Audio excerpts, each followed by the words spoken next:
નમસ્કાર બાળકો, આજનો વિડીયો બહુ લાંબો થવાનો છે અને 11-12 બીએસસી ડોક્ટરી કે કોઈ પણ બ્રાન્ચ કે જેમાં કેમેસ્ટ્રી આવશે એના દરેક પ્રશ્નનો જવાબ, ઇલેક્ટ્રોન રચનાના દરેક પ્રશ્નનો જવાબ આજના લેક્ચરમાંથી મળશે.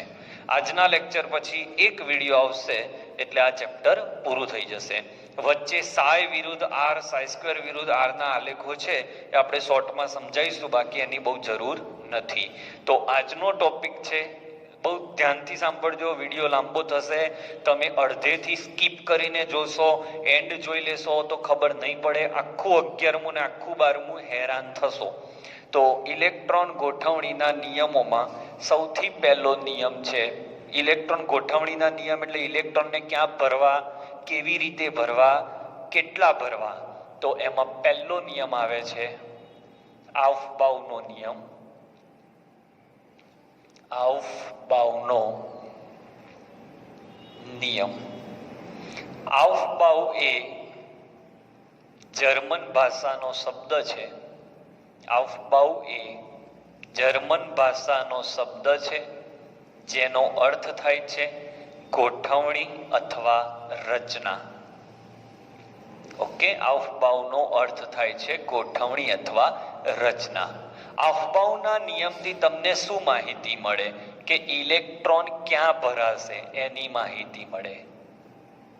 ક્યાં ભરાશે તો એને એક જ વાક્યમાં કહી દીધું આઉફબાઉનો નિયમ કે ઇલેક્ટ્રોન એ પ્રથમ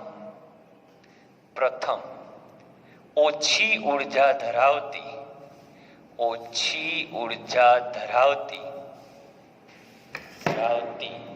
કક્ષકમાં પ્રથમ દાખલ થાય. ત્યારબાદ ક્રમશઃ ઊંચી ઉર્જા ધરાવતી કક્ષકમાં ઇલેક્ટ્રોન ભરાય. મતલબ કે ઓછી ઉર્જાવાળી કક્ષકને ખાલી રાખીને વધુ ઉર્જાવાળી કક્ષકમાં તમે ના જઈ શકો. આવું કેમ? તો એનું એક સરસ કારણ આપું છું. કારણ કે ઓછી ઉર્જાવાળી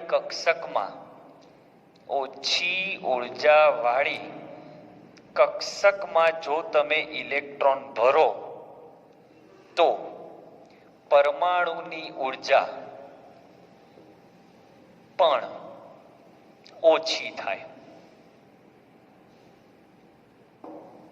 અને હું રોજ કહું છું કેમેસ્ટ્રીનું એક બ્રહ્મ વાક્ય કે શક્ય હોય ત્યાં સુધી ઉર્જા ઓછી રાખવાની જેથી સ્થાયિત્વ વધે. ઉર્જા ઓછી થાય, આથી સ્થાયિત્વ વધે. તો આઉફબાઉનો નિયમ શેના માટે છે? તો આઉફબાઉનો નિયમ ઇલેક્ટ્રોન ક્યાં ભરાશે તો ઇલેક્ટ્રોન ઓછી ઉર્જાવાળી કક્ષકમાં ભરાશે. હવે ઉર્જાનો ક્રમ કેવી રીતે નક્કી કરવો?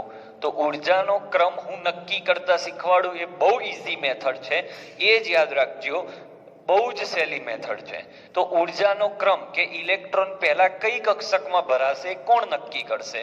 તો ઉર્જાનો ક્રમ નક્કી કરવા માટે N+L સૂત્રનો ઉપયોગ કરવાનો, જે આપણે આગળના વિડીયોમાં શીખવાડેલો છે, જોઈ લેજો. જેના N+L નું મૂલ્ય વધુ એની ઉર્જા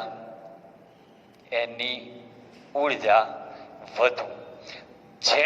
જ્યારે N+L નું મૂલ્ય આગળ લખાયેલું જ છે મેં, સમાન થાય તો જેના N નું મૂલ્ય વધુ એની ઉર્જા વધુ.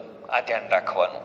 તો ઊંધું, જેના N+L નું મૂલ્ય ઓછું ત્યાં ઉર્જા ઓછી.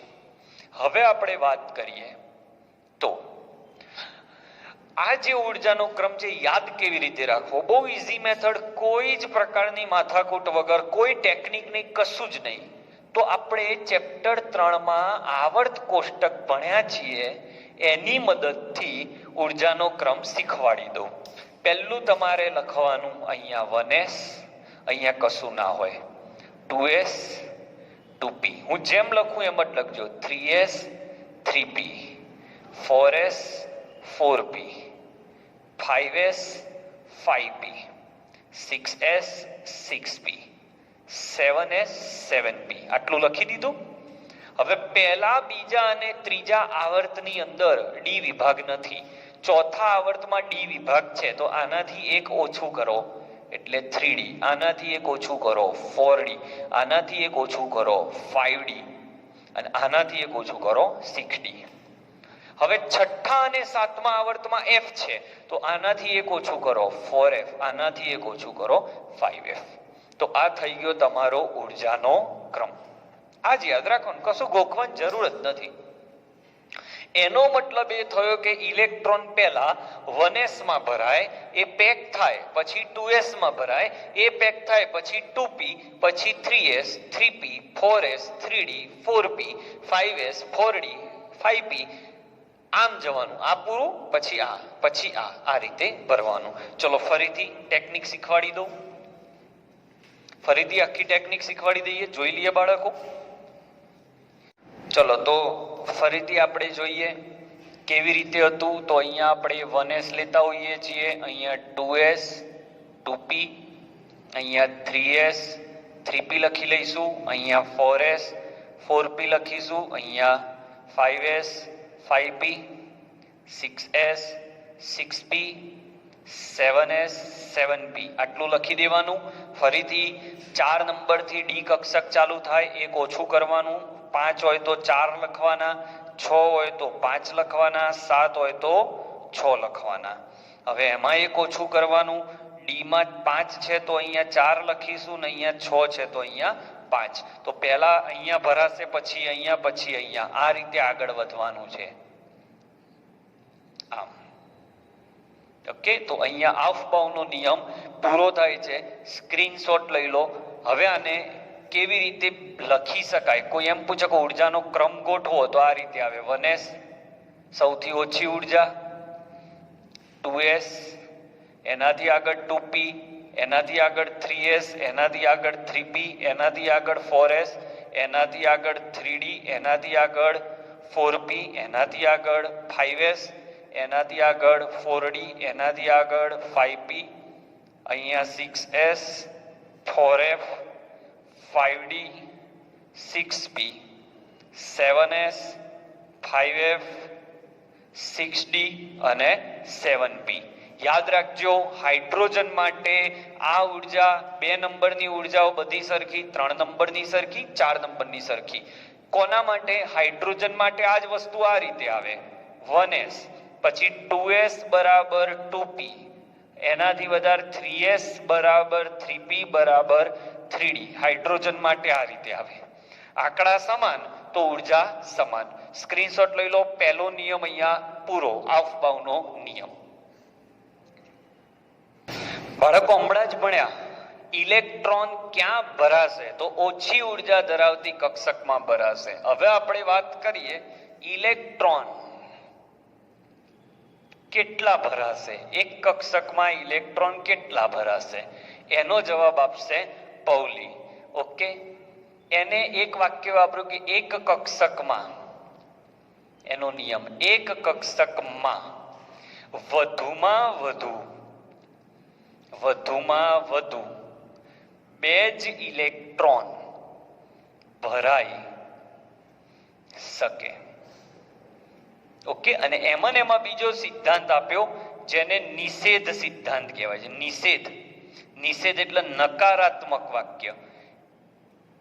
આમાં એને કહ્યું કે એક કક્ષકમાં વધુમાં વધુ 2 જ ઇલેક્ટ્રોન ભરાય. નિષેધ સિદ્ધાંતમાં એવું કહ્યું કે એક કક્ષકના 2 ઇલેક્ટ્રોન ના ચારે ક્વોન્ટમ આંક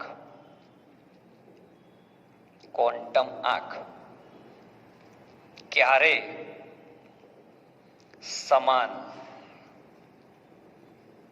હોઈ શકે નહીં. એક કક્ષકના 2 ઇલેક્ટ્રોનના ચારે ક્વોન્ટમ આંક ક્યારેય સમાન હોઈ શકે નહીં. ઓકે. એક કક્ષકના 2 ઇલેક્ટ્રોનના ચારે ક્વોન્ટમ આંક સમાન ન હોઈ શકે.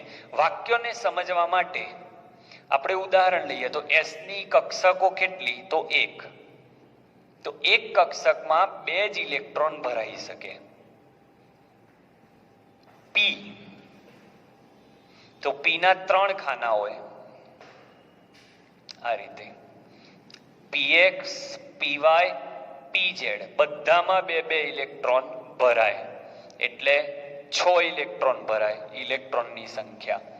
D લઉં તો એમાં 5 ખાના હોય આ રીતે 2, 3, 4, 5 દરેક ખાનામાં 2 ભરાય પૌલીના નિયમ મુજબ તો આમાં 10 ઇલેક્ટ્રોન ભરાય. F માં 7 ખાના હોય 1, 2, 3, 4, 5, 6 અને 7 અને તેમાં બધામાં 2 ભરાય એટલે 14. તો S ની એક પેટા કક્ષકમાં 2, P ની 3 પેટા કક્ષકમાં 2 એટલે 6, D ની 5 પેટા કક્ષકમાં 2 એટલે 10. ઓકે, અને F માં આ રીતે તો 14.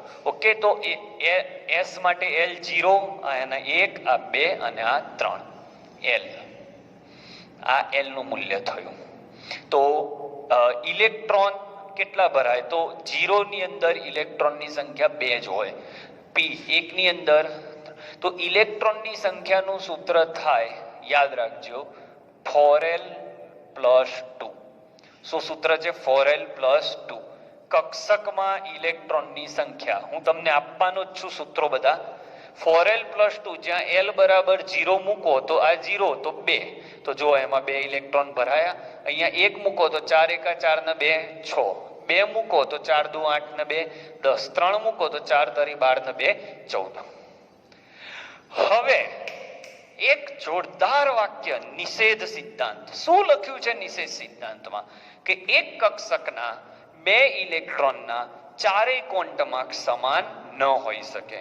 તો એ સમજાવું છું, આટલાનો સ્ક્રીનશોટ લઈ લો પહેલા.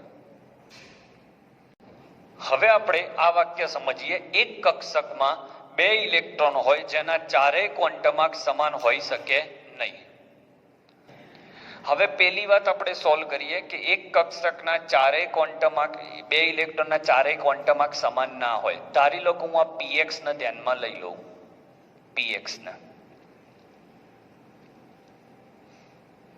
ઓકે, એમાં તમારી જોડે 2 ઇલેક્ટ્રોન છે. તો આ જે 2 ઇલેક્ટ્રોન છે px માં 2 ઇલેક્ટ્રોન, એમાં એક ઇલેક્ટ્રોન ઉપર તરફ છે ને એક નીચે તરફ છે. માની લો કે આ px 3px છે, સમજી લો 3px. તો આનો n કેટલો થાય? તો 3. હવે ખબર ના પડતી હોય ને કે n 3 થાય મગજ દોડાવો, ઊંધા પડી જાઓ વિડીયો જોવાની અંદર.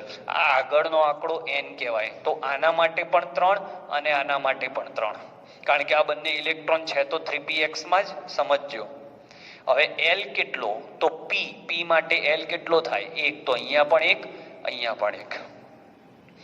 M ચુંબકીય ક્વોન્ટમાર્ક તો px છે. તો જો આના +1 લઉં તો આ પણ +1 જ લેવાય, કારણ કે બંને px માં જ છે. તમે -1 લો તો -1 બંનેમાં લેવાશે. હવે સ્પિન તો ગયા લેક્ચરમાં મેં કહ્યું હતું સ્પિન ક્વોન્ટમાર્ક આ ઉપર તરફ છે તો એનો સ્પિન +1/2 થાય, તો નીચેનો સ્પિન -1/2 થાય. આ રીતે થાય. ઉપરનો સ્પિન +1/2, નીચેનો સ્પિન -1/2 થાય.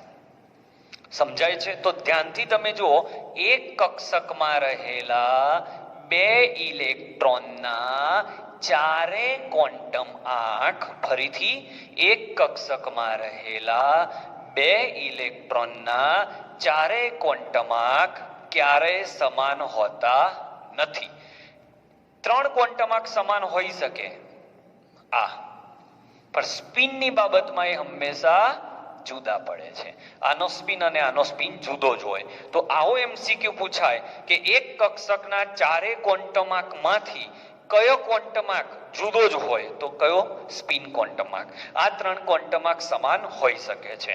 ફરીથી પૌલીનો નિયમ, એક કક્ષકમાં વધુમાં વધુ 2 ઇલેક્ટ્રોન જ ભરાય અને એ 2 ઇલેક્ટ્રોનના ચારે ક્વોન્ટમ આંક ક્યારેય સમાન હોતા નથી. 3 સમાન થાય પણ ચોથો તો જુદો જ પડે. આ પૌલીનો નિષેધ સિદ્ધાંત છે. ઓકે, સ્ક્રીનશોટ લઈ લો. ચલો, ઇલેક્ટ્રોનની ગોઠવણી માટેનો ત્રીજો નિયમ હુન્ડનો નિયમ, જેને મહત્તમ સ્પિન ગુણકતાનો નિયમ પણ કહેવાય. આ વાક્ય શું છે શોર્ટમાં સમજાવું છું. હવે આ બે વાક્ય હું પછી ચલાવીશ, પહેલા ઉદાહરણ શીખવાડું, પછી આમાં જઉં છું. મને કોઈએ એવું કહ્યું કે સાહેબ 2p4 આની ઇલેક્ટ્રોન રચનાને ખાના સ્વરૂપમાં દર્શાવો. તો 2p ના કેટલા ખાના છે? તો 3, જેને આપણે શું કહેતા હોઈએ છીએ? ઇંગ્લિશમાં કહેતા હોઈએ છીએ ડીજનરેટર કક્ષકો અને ગુજરાતીમાં કહેતા હોઈએ છીએ સમશક્તિક કક્ષકો.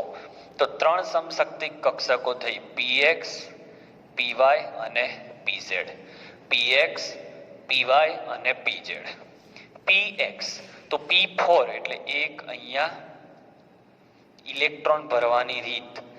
હુન્ડના નિયમે ઇલેક્ટ્રોન કેવી રીતે ભરવા એની ચર્ચા કરી. આઉફબાઉએ ચર્ચા કરી ઇલેક્ટ્રોન ક્યાં ભરાય. પાઉલીએ ચર્ચા કરી ઇલેક્ટ્રોન કેટલા ભરાય, અને આને ચર્ચા કરી ઇલેક્ટ્રોન કેવી રીતે ભરાય. તો 2p4 જે છે એને ભરવાની રીત, પહેલા ખાનામાં 2, બીજા ખાનામાં 2, રીત નંબર 1. અને કોઈકે આ જ વસ્તુ આ રીતે ભરવાની હતી. ફરીથી px, py, pz. આમાં ભરીએ આપણે. તો કોઈકે આમાં આ રીતે ભરાયું 1, 2, 3 અને પછી 4. આ તમારી રીત નંબર 2. ધ્યાન રાખજો, આ 5 મિનિટ તમારા માટે બહુ અગત્યની છે. 2p4 ભરવાની 2 રીત. p ના કેટલા ખાના હોય? 3. px, py, pz. ફરીથી px, py, pz. હવે નમસ્કાર બાળકો, આ ટોપિક અધૂરો રહી ગયો હતો એટલે ત્યાંથી ફરીથી સ્ટાર્ટ કરું છું. ટોપિકનું નામ હતું હુન્ડનો નિયમ. હુન્ડનો નિયમ એ એવું દર્શાવે છે કે ઇલેક્ટ્રોન ક્યાં ભરાય, કેવી રીતે ભરાય. 3 નિયમ છે. આઉફબાઉનો નિયમ ઇલેક્ટ્રોન ક્યાં ભરાય એનો જવાબ આપે. પાઉલીનો નિયમ એક કક્ષકમાં વધુમાં વધુ કેટલા ઇલેક્ટ્રોન ભરાય એનો જવાબ આપે. જ્યારે હુન્ડ કક્ષકમાં ઇલેક્ટ્રોન કેવી રીતે ભરાય એનો જવાબ આપે. એનો નિયમ આવો હતો કે સમશક્તિક કક્ષકોમાં, સમશક્તિક કક્ષકોનો મતલબ થાય ડીજનરેટર કક્ષકો. px, py, pz ડીજનરેટર કહેવાય. ડી ની બીજી 5 કક્ષકો છે dxy, dyz, dzx, dx2y2 અને dz2 સમશક્તિક કહેવાય. તો સમશક્તિક કક્ષકોમાં ઇલેક્ટ્રોન શક્ય હોય ત્યાં સુધી અયુગ્મિત રહે, ત્યારબાદ યુગ્મન થાય. તો મેં તમને કહ્યું હતું કે આ બે વાક્યો આપણે પછી સમજીશું ઉદાહરણ લઈને. બરાબર? તો પહેલું આપણે ઉદાહરણ લઈ રહ્યા છીએ 2p4. ઓકે, તો ફરીથી આપણે જોઈએ 2p4 તો કેવી રીતે ભરાયા ને. તો રીત નંબર 1, પહેલા તો p ની ડીજનરેટર કક્ષકો કેટલી? તો p ની ડીજનરેટર કક્ષકો છે 3. p ની ડીજનરેટર કક્ષકોની સંખ્યા 3 છે. અહીંયા 1, એમાં ઇલેક્ટ્રોન ભરવાની રીત 1, 2, 3, 4 આ રીતે ભરાય. રીત નંબર 1. રીત નંબર 2 કંઈક આવી છે કે p ની 3 ડીજનરેટર કક્ષકો છે એમાં ઇલેક્ટ્રોન પહેલા અયુગ્મિત રહે. અયુગ્મિત એટલે એકલો રહે. તો પહેલા અહીંયા 1 ભરાય, અહીંયા 1 ભરાય અને અહીંયા 1 ભરાય. હવે ટોટલ કેટલા ઇલેક્ટ્રોન છે? 4. તો 3 ભરાયા. અહીંયા શું લખ્યું છે? સમશક્તિક કક્ષકોમાં ઇલેક્ટ્રોન શક્ય હોય ત્યાં સુધી અયુગ્મિત રહે. શક્ય હોય ત્યાં સુધી. હવે જગ્યા ખાલી નથી એટલે ચોથો ઇલેક્ટ્રોન યુગ્મન પામશે. તો જો યુગ્મન થવું મતલબ 2 ઇલેક્ટ્રોન ભેગા થવા. તો આ રીતે પણ ઇલેક્ટ્રોન ભરી શકાય અને આ રીતે પણ ઇલેક્ટ્રોન ભરી શકાય. ઓકે, તો આ બંને રીતમાંથી કઈ રીત સાચી? તો આ રીત ખોટી કહેવાશે અને આ રીત સાચી કહેવાશે. કેમ આવું બાળકો? કારણ કે અહીંયા શું કર્યું આપણે, ઇલેક્ટ્રોન યુગ્મિત પહેલા થયા, અહીંયા પણ ઇલેક્ટ્રોન યુગ્મિત પહેલા થયા. જ્યારે અહીંયા શું થયું, ઇલેક્ટ્રોન પહેલા એકલા એકલા એકલા ભર્યા. સાદી ભાષામાં કહું છું બાળકો, મગજમાં ઘુસાડી દેજો. એકલા એકલા એટલા એટલે અયુગ્મિત રહેવું, અને વધે તો યુગ્મિત થવું. તો રીત નંબર 1 ખોટી, રીત નંબર 2 સાચી. હવે ધારો કે તમને 3d7 ભરવાના કીધા, તો 3d7 કેવી રીતે ભરાશે?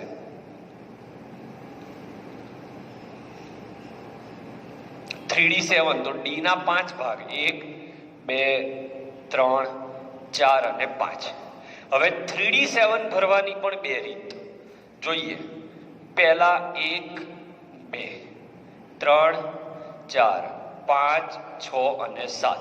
તો આમાં પહેલા યુગ્મન થયું, પછી અયુગ્મન થયું, એટલે આ રીત ખોટી, આ રીત ખોટી. તો બીજી રીત શું છે સાહેબ?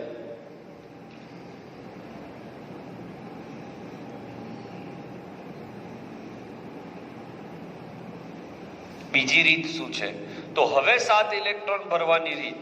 તો 1 પહેલા અયુગ્મિત, 1 2 3 4 5. હવે યુગ્મિત 6 અને 7. તો આ રીત સાચી. પહેલા અયુગ્મિત અને પછી યુગ્મિત, પહેલા અયુગ્મિત પછી યુગ્મિત થાય. ઓકે. તો હવે સ્પિનની વાત કરું. સ્પિન, અહીંયા મેં એક વાક્ય લખ્યું છે, મહત્તમ સ્પિન ગુણકતાનો નિયમ. તો આનો સ્પિન કેટલો થાય? તો આનો એક ઇલેક્ટ્રોન ઉપર છે એ +1/2, નીચે છે એ -1/2, એટલે આનો સ્પિન 0. અહીંયા પણ એક ઇલેક્ટ્રોન ઉપર અને એક ઇલેક્ટ્રોન નીચે, એટલે આનો સ્પિન પણ એકબીજાને કેન્સલ કરે, એટલે આનો સ્પિન પણ 0. તો આ સ્પિન કુલ કેટલો થયો? 0. હવે આમાં સ્પિન ગણો, તો આનો +1/2, આનો -1/2, એટલે 0. આ ઉપર તરફ છે એટલે +1/2, આ ઉપર તરફ છે એટલે +1/2, કારણ કે એને કોઈ કેન્સલ નથી કરતું. તો +1/2 એટલે સ્પિન થયો 1. તો બોલો કયો સ્પિન વધારે? આ, એટલે આ આપણી સાચી રીત. તો હવે વાક્ય વાંચો, મહત્તમ સ્પિન ગુણકતાનો નિયમ. તો જેમાં સ્પિનનું મૂલ્ય વધારે હોય, બરાબર, જેમાં સ્પિનનું મૂલ્ય વધારે હોય એ રીત સાચી. એટલે 2 રીતે મેં તમને શીખવાડ્યું. ચલો આમાં સ્પિન ગણો. તો આ ઉપર નીચે છે તો આનો સ્પિન 0, આનો સ્પિન 0, આનો પણ 0, પણ આ એકલો વધ્યો એટલે +1/2, એટલે અહીંયા આવશે 0.5. અહીંયા ગણો. તો અહીંયા આનો સ્પિન 0, આ 0, અહીંયા +1/2 અને +1/2, 3 થયા, એટલે અહીંયા થશે 1.5. તો આ મૂલ્ય મોટું. તો આ રીતે તમારે સ્પિન ગણાતા હોય છે. તો ફરી એકવાર નિયમ ક્લિયર કરી લો બાળકો, કે 3 નિયમ હતા. આફબાઉ કહેતો તો ઇલેક્ટ્રોન નીચી ઉર્જા ધરાવતી કક્ષકમાં પ્રથમ દાખલ થાય, ત્યારબાદ ઊંચી ઉર્જા ધરાવતી કક્ષકમાં જાય. ઓકે. બીજો નિયમ હતો પાઉલીનો નિયમ, એક કક્ષકમાં વધુમાં વધુ 2 જ ઇલેક્ટ્રોન ભરાય. બીજું વાક્ય હતું કે એક જ કક્ષકના ઇલેક્ટ્રોનના ચારેય ક્વોન્ટમમાં ક્યારેય સમાન હોઈ શકે નહીં, કારણ કે સ્પિન ક્વોન્ટમક તો જુદો હોય ને હોય જ.